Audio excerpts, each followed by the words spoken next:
So yun, sasagutin lang natin yung comment ng ating supportive na kaibigan. Kasi napanood niya yung mga last na video natin na nakita niya na ang daming kayakas dito ng nyog.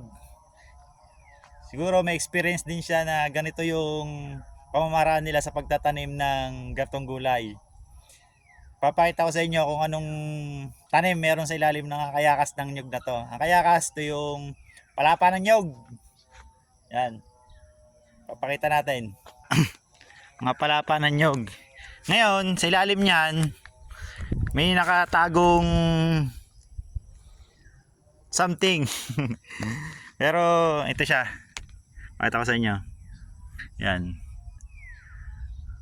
Bago ko ipakita sa inyo pala, ang purpose niyan para ma-maintain yung humidity ng lupa sa ilalim para hindi siya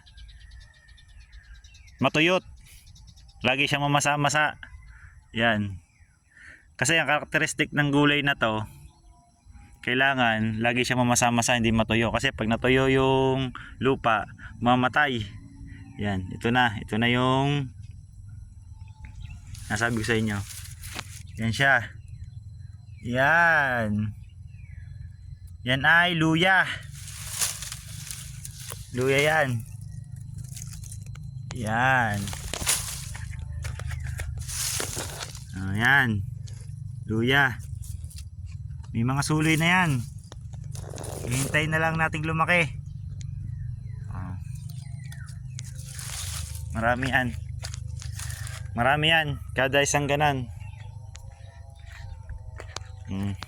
Yan. Dapat lagi siya may silong para hindi mamatay ang luya. Kasi nga pag sobrang darang siya sa sobrang darang siya sa init, mamatay.